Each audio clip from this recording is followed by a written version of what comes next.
ప్రభునందు ప్రేమించబడిన ప్రియ దేవుని బిడ్డలారా, ప్రియ దేవుని సంగమా, ప్రభునందు మీ అందరికీ మా శుభవందనాలు తెలియజేసుకుంటున్నాం.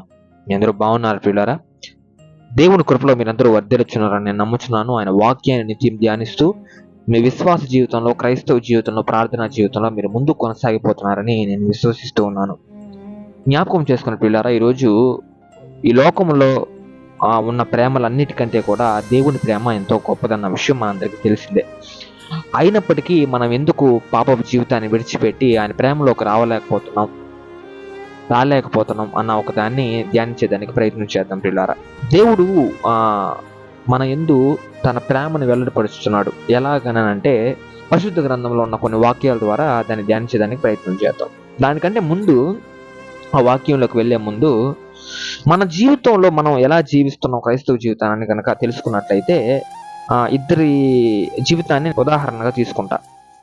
ఆ ఇద్దరి జీవితం ఎవరిదేనంటే, ఒకరిది దావీదు మహారాజు, ఇంకొకరి జీవితం వచ్చి సంసోను.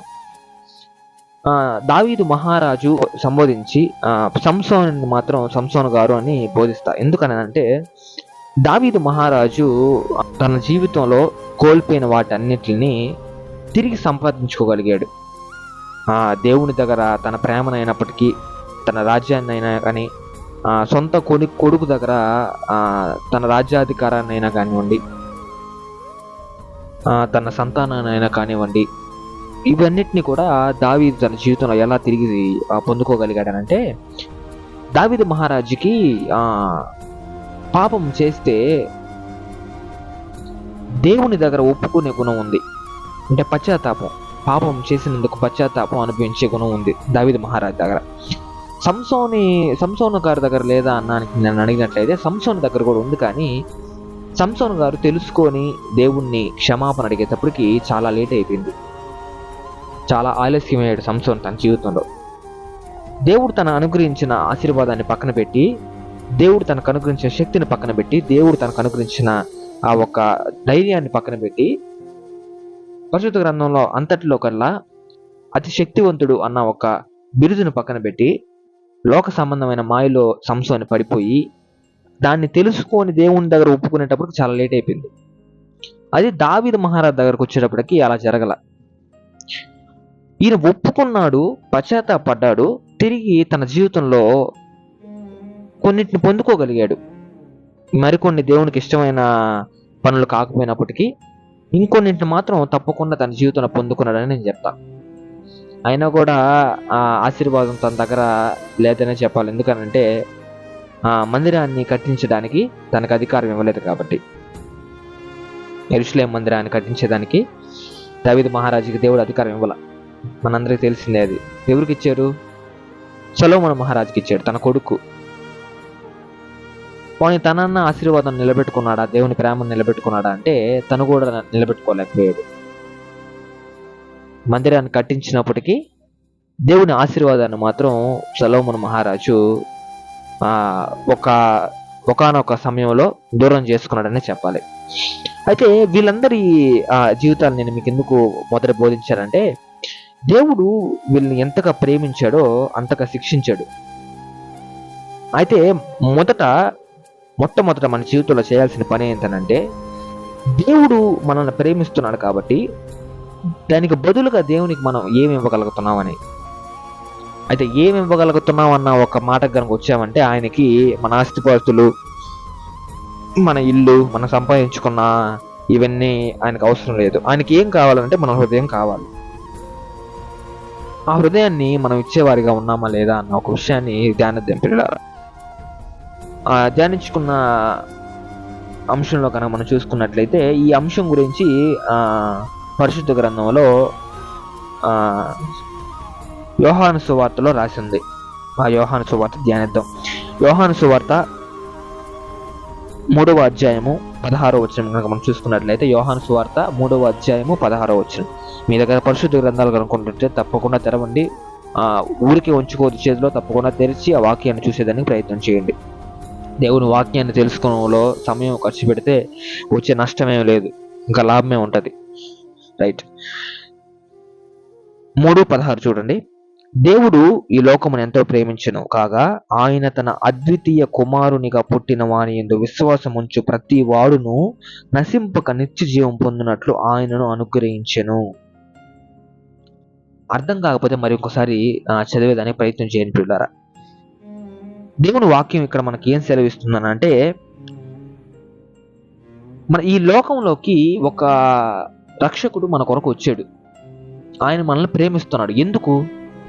తనతో పాటు మనం నడవాలని, తన దారిలో నడవాలని, తనతో కలిసి మనం జీవించాలని, నిత్య జీవం పొందుకోవాలని ఒక అతను ఆశపడుతున్నాడు. ఎవరతను? యేసుక్రీస్తు ప్రభుల వారు. ఆయన ఈ లోకంలోకి వచ్చి మనల్ని ప్రేమిస్తున్నాడు. ఎందుకు ప్రేమిస్తున్నాడు అంటే, మనందరం ఆయన బిడ్డలం కాబట్టి. ప్రతి వాడును నశింపక నిత్య జీవం పొందినట్లు ఆయనను అనుగ్రహించెను. మన జీవితంలో మనం నశింపకుండా నిత్య జీవం అనుగ్రహించేది మనకి ఎవరన్నా ఉన్నారనంటే మనుషులైతే కాదు ప్రియులారా.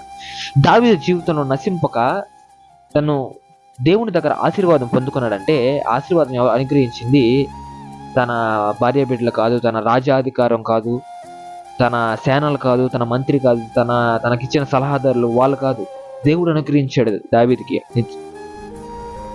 ఆశీర్వాదం. దావీదు మహారాజు తన జీవితంలో కోల్పోయినాటివి తిరిగి దక్కించుకోగలిగాడంటే అది దేవుని ఆశీర్వాదంతో మాత్రమే. సంసోను గారు తన జీవితంలో తిరిగి తన శక్తిని పొందుకొని ఫిలిష్తీయులను అంతమొందించాడంటే కారణం దేవుని ప్రేమ, ఆశీర్వాదమే. వీళ్ళిద్దరి జీవితంలో కూడా కామన్గా కనిపించేది ఏంటంటే, పశ్చాత్తాప పడినప్పుడు మన జీవితంలో మనం పాపాన్ని ఒప్పుకొని పశ్చాత్తాపం పడినప్పుడు దేవుడు తన మహిమను, తన కృపను మన మీద కుమ్మరించేవారిగా ఉంటాడు ప్రియులారా. మనం పాపాన్ని ఒప్పుకొని ఎప్పుడైతే దేవుని దగ్గర మన పరిస్థితి ఏంటి అన్నదాన్ని ఒప్పుకుంటామో అప్పుడు దేవుడు తప్పకుండా తన ప్రేమను మనకు అనుగ్రహిస్తాడు. ఎందుకంటే ఈ లోకంలో ఉన్న ప్రతి ఒక్కరిని దేవుడు ప్రేమించేవాడిగా ఉన్నాడు కాబట్టి. ఇదే శిక్ష విషయంలో గనక మనం వెళ్ళినట్లయితే దావీదుకి శిక్ష పడింది. ఎలా? తన కొడుకుల రూపంలో, అబ్షాలోము రూపంలో దావీదుకి శిక్ష పడింది. ఎలా? యెరూషలేము మందిరాన్ని దావీదు చేత కట్టనీలా దేవుడు. దావీదుకి ఆశీర్వాదం ఇవ్వలేదు. నిరపరాధి రక్తం దావీదు చేతులకు అంటినప్పుడు, దావీదు ప్రార్థన చేసినప్పుడు దేవుడు చెప్పిన మాట అదే, నిరపరాధి రక్తం, నిర్దోషి రక్తం నీ చేతులకు అంటుకొని ఉంది, నువ్వెలా కడతావు మందిరం అని. ఎంతటి శిక్ష చూడండి అది. ఇదే ప్రేమ విషయాన్ని వచ్చేటప్పటికి ప్రియులారా, సొలొమోను లాంటి మహా జ్ఞానవంతుడిని ప్రేమతో దేవుడు దావీదు మహారాజుకు అనుగ్రహించాడు. ఇదే సంసోను విషయంకి వచ్చేటప్పటికి విశ్వాసుల పట్టీలో సంసోను గారి పేరు ఇప్పటికీ నిలిచి ఉందంటే కారణం దేవుని ప్రేమ, ఆశీర్వాదం మాత్రమే. ఈరోజు మన జీవితాలలో పశ్చాత్తాపడి పాపం ఒప్పుకొని ఆయన దారిలో మనం నడవగలిగితే తప్పకుండా మనకు క్షమాపణ అనేది దొరుకుతుంది. ఆయన ప్రేమ అనేది మొట్టమొదటి దక్కించుకున్న వాళ్ళంగా మన జీవితాల్లో మనం ఉంటాం ప్రియులారా. వీళ్ళిద్దరి జీవితాల్లో మనకు కామన్గా కనబడింది ఏంటంటే దేవుని ప్రేమ. దేవుని ప్రేమ ద్వారానే ఈరోజు విశ్వాసుల పట్టీలో వీళ్ళ పేర్లు మనం చూడగలుగుతాం.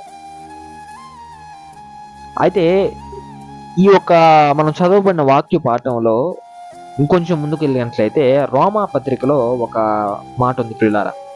ఇంత చేసిన దేవుడు, ఇంత సహాయం చేసిన దేవుడు, లోకానికి ఇంత సహాయం చేసిన దేవుడు, లోకాన్ని ఇంత ప్రేమించిన దేవుడు, తనతో పాటు మనం నడవాలని ఆశపడుతున్న దేవుడు, నిత్య జీవం అనుగ్రహించాలని ఆశపడిన దేవుడితో మనం ఎలాగూ ప్రవర్తిస్తున్నాం, మనం ఎలాగ ప్రవర్తిస్తున్నాం, ఆయనకి సహకరిస్తున్నామా లేదా మన జీవితాల్లో కొన్ని విషయాలకి, అన్ని విషయాలకి, కొన్ని విషయాలకి కాదు, ప్రతి ఒక్క విషయానికి ఆయనకి సహకరించే వారిగా మనం ఉండాలి పిల్లరా.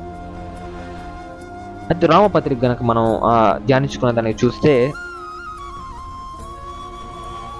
అపోస్తులుడైన పౌలు రోమీయులకు రాసిన పత్రిక 5వ అధ్యాయము 8వ వచనం చూడండి. అపోస్తులుడైన పౌలు రోమీయులకు రాసిన పత్రిక 5వ అధ్యాయము 8వ వచనము. అయితే దేవుడు మన ఎడల తన ప్రేమను వెల్లడిపరచుచున్నాడు, ఎట్లనగా మనమింకను పాపులమై ఉండగానే క్రీస్తు మన కొరకు చనిపోయిను. ఇక్కడ క్లియర్గా మనం ముందుకు ధ్యానించుకున్న దానికి అర్థం వివరిస్తున్న ప్రియులారా రోమాపత్రిక మనకు. ఎలాగనంటే మనం ఇంకనూ పాపులమై ఉండగానే దేవుడు మన కొరకు సిలువలో బలియాగమయ్యాడంట. అయితే మన జీవితాల్లో ఇంకా కూడా మనం పాపులుగానే కొనసాగిపోతున్నామేమో ప్రియులారా. ఒకసారి పరిశీలించుకుందాం మన జీవితాన్ని. ఎందుకంటే మన ఎడల ఆయన తన ప్రేమను వెల్లడిపరుచున్నాడంట. ఎలాగా? ఎవరన్నా చేయగలుగుతారా పిల్లరా? అంతటి త్యాగాన్ని ఎవరైనా చేయగలుగుతారా? మన జీవితంలో మనకు పరిచయమైన వాళ్ళు కానివ్వండి, మేము ఉంటాం లాస్ట్ వరకు అని చెప్పేవారు కానివ్వండి, మన స్నేహితులు కానివ్వండి, మన సహోదరులు, బంధుమిత్రులు ఎవరైనా చేయగలుగుతారా అంతటి త్యాగాన్ని? మన పాపాల నిమిత్తం ఆయన శిక్ష పొందేదానికి. ఎవరో చేసిన పాపాలకి ఆయన సిలువలో బలియాగమైనంత త్యాగం మన జీవితాల్లో మనం చేయరనుకుంటా. ఎందుకంటే దేవుని తెలుసుకునే విషయంలో మనము వెనకబడిపోయి ఉంటాం. అపవాది చేసే కార్యాల్లో మాత్రం మనందరం ముందుంటాం. కాబట్టి దేవుని ప్రేమను మనం ఎరగలేకపోతున్నాం ఈరోజు. నువ్వు నేను చేసిన తప్పులకే ఈరోజు మనం ఒప్పుకునే వారంగా లేము. అలాంటిది ఎవరో చేసిన తప్పులు ఆయన భుజం మీద వేసుకొని ఆ భారాన్నంతా ఆయన మోసి ఆయన సిలువలో బలియాగం అయ్యాడనంటే వినేదానికి ఎంత ఘోరంగా ఉందంటే అంత ఘోరంగా ఉంది. మనం ఇంకనో పాపులుగానే మన జీవితాన్ని కొనసాగిస్తూ ఉన్నాం. ఆయనేమో మన కొరకు సిలువలో బలియాగం అయ్యాడు. ఏం ఉపయోగం ఉంది? ఆయన మనం చేసిన త్యాగానికి మనం రవ్వంత విశ్వాసం కూడా చూపించే వారిగా లేవు మన జీవితాల్లో. ఇంకనూ మారేదానికి ప్రయత్నం చేయాలి ఖచ్చితంగా మనం. ఆయన ప్రేమను మనకు వెల్లడిపరుచున్నాడు. ఎట్లా? మనం ఇంకనో పాపులమై ఉండగానే క్రీస్తు మన కొరకు చనిపోయాడు. ఎవరికైనా గుర్తుందా అది చనిపోయిన సంగతి? అది పక్కన పెట్టేసి డిబేట్లు, వాళ్ళ దేవుడిని మనం తిట్టం, మన దేవుడిని వాళ్ళు తిట్టం. అవి మన దేవుడు ఏం చేశాడు ఫస్ట్ మన జీవితాల్లో మనం ధ్యానిస్తే అవతల వాళ్ళ గురించి తర్వాత ఆలోచించవచ్చు. అయ్యో మన దేవుడు మన కొరకు ఇంత త్యాగం చేశాడు, మనల్ని ఈ విధంగా బతకమన్నాడు, ఈ విధంగా ఈ దారిలో నడవమన్నాడు, ఈ విధంగా ఉండమన్నాడు, మన కుటుంబాన్ని ఇలా సరిదిద్దుకోమన్నాడు, మన తప్పులను ఇలా సరిదిద్దుకోమన్నాడు, మన తప్పులను ఆయన దగ్గర ఒప్పుకోమన్నాడు. ఇవన్నీ మనం ధ్యానించుకున్న పక్కన పెట్టేసి వాళ్ళ దేవుడు గొప్పవాడు, మన దేవుడు గొప్పవాడు, ఇవన్నీ ఉపయోగం లేనాటి పనులు. ఎందుకంటే నిజం తెలిసిన వారు నిర్భయంగా ఉంటాడు ఎప్పుడు కూడా. గుర్తుపెట్టుకోండి, ఈరోజు ప్రతి క్రైస్తవుడు ఎలాగ ఉండాలంటే నిజం తెలిసిన వారిగా ఉండాలి. ఏం నిజం తెలుసా? అది మనం ఎటువంటి దారిలో నడుస్తున్నాం అన్న నిజం. నేను 1,00,000 సార్లు చెప్పున్నా నేను చెప్పిన వాక్యంలో, ఇప్పుడు కూడా అదే చెప్తున్నా. ఇతరులకి క్రైస్తవ్యాన్ని చూపించేది నీలో నువ్వు పాడే పాటలు కాదు, నువ్వు గట్టిగా చదివే వాక్యం కాదు, నువ్వు నీ గదిలో ఒంటరిగా చేసుకునే ప్రార్థన కాదు. నీ బతుకు చూసి ఇతరులకు ఎప్పుడైతే మార్పు కలుగుతాదో నిజమైన క్రైస్తవుడిగా నువ్వు ఈ లోకానికి ఇలుగెత్తి చాటింపబడతావు. ఆ విధంగా ఉండాలి. క్రీస్తు ప్రేమ మనం పొందుకున్న వారంగా ముందు లైన్లో ఫస్ట్ ఉండాలి. అక్కడున్న లైన్లో మనం బంతి భోజనాల్లో కదా మనం ఉండాల్సింది. మన జీవితంలో మనం ఏది తెలుసుకోలేకపోతామంటే ఆయన మన ఎడల తన ప్రేమను వెల్లడిపరుచున్న సంగతి మనం తెలుసుకోలేకపోతున్నాం. ఆయన వచ్చి మనల్ని ప్రేమించి ఆయనేమో త్యాగం అయిపోయి ఆయనే చనిపోయి అన్నీ ఆయనే చేస్తే మనం ఏం చేస్తాం? చేతులు కట్టుకొని చూస్తున్నాం గమ్ముగా. ఇంకా ముందున్న రోజుల్లో కూడా అట్ట చూస్తున్నాం చేతులు కట్టుకొని. ఉండద్దు ప్రియులారా, కుటుంబాల్లో ఎవరు కూడా అలా ఉండద్దు. మనందరం కూడా ఆయన బిడ్డలుగా ఆయన మనకు అనుగురించిన బాధ్యతను నెరవేర్చేవారిగా ఉండాలి తప్ప ఉపయోగం లేనటివి విషయాలన్నీ మనం ధ్యానించి మన బుర్రలో పెట్టుకొని మన దేవుడు మనకు ప్రేమను ఎలా వెల్లడిపరుచున్నాడు సంగతి మర్చిపోయామంటే ఆయన చేసిన త్యాగానికి రవ్వంత విలువ కూడా మనం ఇచ్చేవాళ్ళంగా లేవు మన జీవితాల్లో. రవ్వంత విలువ కూడా. మనం ధ్యానించాల్సింది ఏంటంటే ఉదయం నుంచి సాయంత్రం దాకా మనం పడుకునేదాకా ధ్యానించాల్సింది ఏంటనంటే 365 రోజులు మనం ధ్యానించాల్సింది ఏంటనంటే దేవుడు మన కొరకు ఇంత చేశాడు, మనం ఆయన కొరకు ఏం చేయాలి? క్షణక్షణం ఎలా ఆయన మనకిచ్చిన వాక్యాన్ని చదవాలి, ఎలా వాక్యానురీతిగా మనం నడవాలి, వాక్యంలో ఎలా ఎదగాలి, ఆయనతో కలిసి ఎలా జీవించాలి, నిత్య జీవనం ఎలా పొందుకోవాలి, దాని గురించి ఆలోచిస్తే చాలు నాకు తెలిసి. ఎందుకంటే లోకంలో ఏం లేదు లోకం ఖాళీ అట్టపెట్టి లాంటిది. ఏదో ఉందని కొన్ని ఓపెన్ చేస్తారు, ఏం ఉండదు లోపల. నేను చెప్తున్నాను చూడండి, క్రైస్తవ జీవితంలో చాలా మంది కూడా లోకంలో ఏదో ఉందనుకునే దిగతారు. అసలు విషయంకి వస్తే ఏం ఉండదు లోకంలో, అంత దేవుళ్ళలోనే ఉంటది. దేవుడు మనకు విలువ ఇవ్వాలి పిల్లలారా, ఎప్పుడు కూడా గుర్తుపెట్టుకోండి. దేవుడు మనకు విలువ ఇచ్చాడు తన ప్రేమ చేత. ఎలాగా? ఆయన ప్రేమని వెల్లడిపరుచున్నాడు. ఎలాగా? మనం ఇంకనూ పాపలమై ఉండగానే మన కొరకు చచ్చిపోయాడు ఆయన. మనం ఏం చేస్తున్నాం? ఆయన వదిలేసి, ఆయన త్యాగాన్ని విడిచిపెట్టేసి, ఆయన ప్రేమను విడిచిపెట్టేసి లోకంలో ఏదో ఉందని లోకం సైడ్ పడిగిస్తుంటాం. నేను ఒక దైవజనుడు చెప్తే విన్నా ఒక మాట, ఇంతటి ప్రేమించే దేవుడు, ఇంత ప్రేమను అనుగ్రహించే దేవుడు నాకు ఎందుకు చేశాడు అని ఒక దైవజనుడిని అడిగితే, ఆ దైవజనుడు ఏం చెప్పాడంటే, ప్రేమించే దేవుడు మనుషుల్ని ఇష్టపడి పరలోకాన్ని చేశాడంట. మనందరం పరలోకానికి పోవాలని అనుకుంటున్నాడంట ఆయన. మనం ఏం చేస్తున్నాం? లోకానుసారంగా సాతాను అపవాది తోకబడుకుని అపవాది వెనకాల తిరుక్కుంటా ఉన్నాం. అపవాది అతని సమూహం కొరకు చేశాడంట దేన్ని? నరకాన్ని. వాడి సమూహం తోకబట్టుకొని మనం కూడా నరకంలోకి పోతా ఉన్నాం. ఇక్కడ మనం క్లియర్గా దేవుడి ప్రేమని ఎరిగే వాళ్ళంగా లేము. అపవాది కార్యాలను మాత్రం మనం ముందు ఎరగతాం, కానీ దాన్ని ఆపుకోలేం. దాన్ని మన జీవితంలో విడిచిపెట్టలేం. దాని వెనకాలే పోతాం. దాన్నే పాపం అంటారు.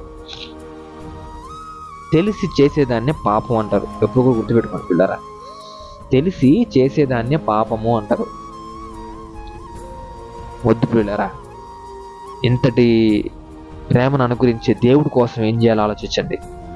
మన జీవితాల్లో మనం అందరం కూడా ఈరోజు ఎవరు దేవుని విషయాలని విడిచిపెట్టి, దేవుని వాక్యాన్ని విడిచిపెట్టి, అనవసరమైనటివి ఉపయోగం లేని విషయాల కొరకు వెళ్తున్నట్లయితే మీ అడుగులు ఎంకైనా వాటి వైపు వేయడం ఆపేయండి. మీ అడుగులు లోకం వైపు వేయడం ఆపేయండి. దేవుని వైపు వేయడం నేర్చుకోండి.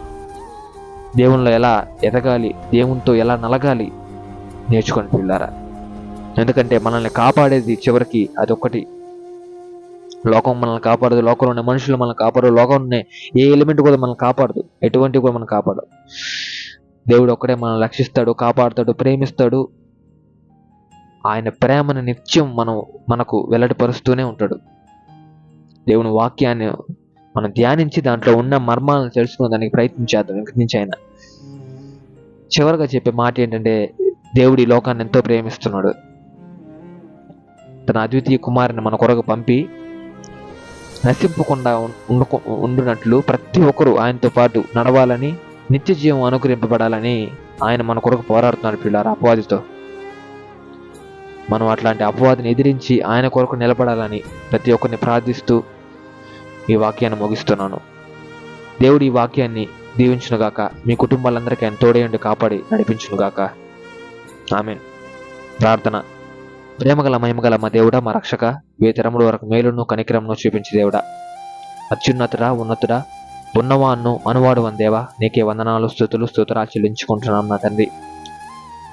నిత్యం దేవతల చేత పరిశుద్ధుడు పరిశుద్ధుడు పరిశుద్ధుడు అని పొగడబడు మహాదేవ, మహాగణుడ, నీకే స్తుతులు స్తోత్రాలు చెల్లించుకుంటున్నాం నా తండ్రి. ఆయన జ్ఞాపకం చేసుకున్న తండ్రి, నీ ప్రియ బిడ్డల్ని, ప్రియ కుటుంబాలను నా తండ్రి. ఈరోజు ఎంతో మంది నా తండ్రి వాళ్ళ అవసరాల నిమిత్తము నీకు దగ్గర వాళ్ళను ప్రార్థిస్తుండగా, మొరపెట్టుండగా నా తండ్రి, ప్రతి మొరను ఆలకించిన తండ్రి, వాళ్ళ అవసరాలు ఏమై ఉన్నాయో, వాళ్ళ ఆశలు ఏమై ఉన్నాయో నా తండ్రి తెలిసిన దేవుడు నా తండ్రి. కాబట్టి నా తండ్రి జ్ఞాపకం చేసుకుని వాళ్ళని ఆశీర్వదించి వాళ్ళ అక్కర్లు ఆశల్ని తీర్చమని వేడుకుంటున్నాను నా తండ్రి. ఆశకుల ప్రాణమును తృప్తిపరిచే దేవుడు నా తండ్రి. ఈరోజు నా తండ్రి బిడ్డల ప్రాణాలు నా తండ్రి నీలో నలగాలి, నీలో ఎదగాలని ఆశపడుతున్నట్లయితే వాళ్ళ ఆశని నా తండ్రి తృప్తిపరచమని వేడుకుంటున్నాం నా తండ్రి. కుటుంబాలందరి గురించి ప్రార్థిస్తున్నాం నా తండ్రి. ఆయన కుటుంబాల్లో ఎవరెవరైతే నా తండ్రి నలుగుతున్నారో నా తండ్రి అపవాది పెట్టే శోధనలకి జ్ఞాపకం చేసుకొని అపవాది విధించిన సంఖ్యల్ని తెంపి వాళ్ళకి విముక్తిని అనుగ్రహించమని వేడుకుంటున్నాం నా తండ్రి. ప్రతి ఒక్క కుటుంబం గురించి ప్రార్థన చేస్తున్నాం నా తండ్రి. అదేవిధంగా నా తండ్రి క్రీస్తు పరిచయ ఛానల్ని చేతులకు అప్పగించుకుంటున్నాం నా తండ్రి. ఈ ఛానల్లో అనేక మంది వాళ్ళ ప్రార్థన అవసరాలు మాకు తెలుపుచుండగా నా తండ్రి, ప్రతి ఒక్క అవసరతను నీ పాదాలు చెంత పెట్టి ఉన్నాం నా తండ్రి. నీ సహాయం చేత నా తండ్రి వాళ్ళ అవసరాలు తీర్చమని, వాళ్ళ అక్కరలు తీర్చమని, అనారోగ్యంగా నా తండ్రి బతుకుతున్న బిడ్డల్ని ఆరోగ్యాన్ని అనుగ్రహించమని, సుఖ సంతోషాలు అనుగ్రహించమని, ఆరోగ్యాలు అనుగ్రహించమని వేడుకుంటూ మీ సహాయం ప్రతి ఒక్క కుటుంబానికి, ప్రతి సంఘానికి, సంఘ కాపరికి, స్వార్థికుడికి, సేవకులకి, ప్రతి ఒక్కరికి అనుగ్రహించి కాపాడి నడిపించి బలపరచమని, దీవించమని, ఆశీర్వదించమని వేడుకుంటూ ఈరోజు మేము ధ్యానించుకున్న రీతిగా నా తండ్రి, నీ ప్రేమను మేము పొందుకున్న వారిగా ఉండాలని, నీ ప్రేమను మేము పొందుకొని మా జీవితంలో మేము ముందుకు కొనసాగిపోవాలని కోరుకుంటూ మన ప్రభువైన యేసుక్రీస్తు వారి అత్యున్నతమైన మహిమగల నామములో అడిగి వేడుకొని పొందుకొంచున్నాం మా తండ్రి. Amen. Praise the Lord. May God bless you all.